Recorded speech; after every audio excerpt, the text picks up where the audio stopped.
प्रिय छात्रों, कक्षा 10वीं यूपी बोर्ड के अंतर्गत मैं आज आपको सूरदास के पद का दूसरा पद पढ़ाऊंगा। इसमें दिया गया है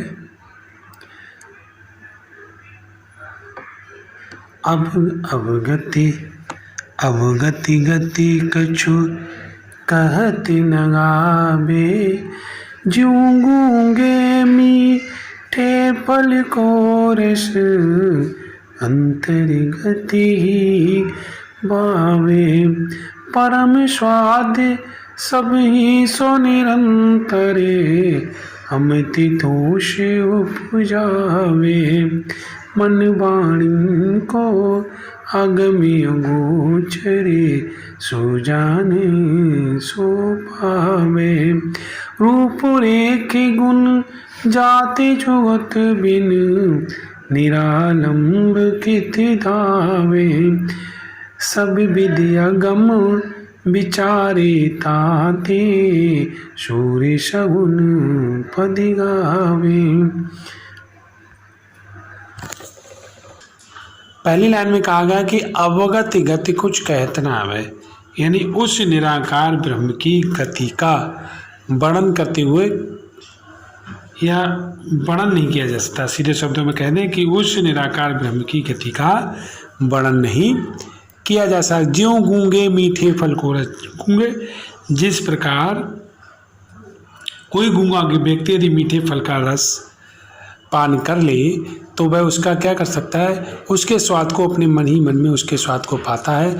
परम स्वाद सब ही सुनिरंतर अमित तोष उपजावे, और मन ही मन में उसका स्वाद, मन ही मन में उसके स्वाद का आनंद पाता है और उसका वर्णन नहीं कर सकता। मन वाणी को अगम अगोचर सो जाने जो पावे, उसी प्रकार ब्रह्म है जो मन और वाणी से अगम्य है, अर्थात मन और वाणी की पहुंच से दूर है। उसे वही जान सकता है जिसने उसको देखा है या जिसने उसको सुना है। उस निराकार ब्रह्म का ना तो कोई रूप है, ना कोई रेख है, यानी और ना ही कोई गुण है, न जात है, न जुगत, न उसको पाने की कोई युक्त है। बिन निरालम, बिना सहारे के उस निराकार ब्रह्म को कहाँ ढूंढा जाए। सब विद अगम विचारे ताते, सूर सगुन पद गावे। सूरदास जी कहते हैं इसलिए निराकार ब्रह्म को अगम्य मानकर मैंने सगुण रूप की लीलाओं को अपने पदों में गाया है। आपकी सुविधा के लिए मैंने इसका अर्थ दिया। संदर्भ लिखेंगे, दिया गया पद हमारे पाठ्य पुस्तक हिंदी के सूरदास नामक पाठ से लिया गया। इसके रचनाकार सूरदास जी हैं, तो हम इसमें लिख सकते हैं, प्रसंग में लिखेंगे कि दिए गए पद में सूरदास जी ने निराकार की उपासना में आने वाली कठिनाई के बारे में बताया और साकार ब्रह्म की उपासना को अच्छा बताया है।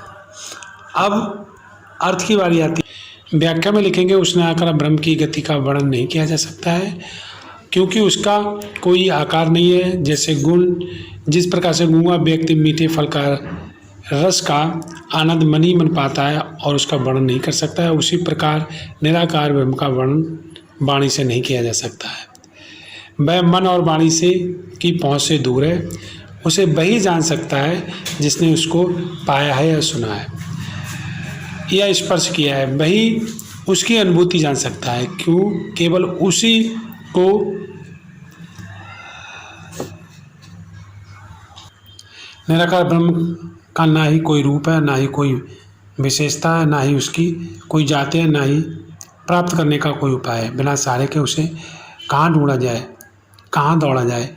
इसलिए निराकार ब्रह्म को अगम मानकर सूरदास जी ने सगुण रूप की लीलाओं का अपने पदों में गुणगान किया है, अपने पदों में गाया है।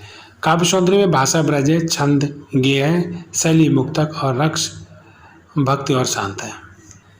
प्रिय छात्रों, उम्मीद करता हूँ मेरा पढ़ाया हुआ आपको समझ में आया होगा। मेरे चैनल को लाइक और सब्सक्राइब करें। जय हिंद, जय भारत।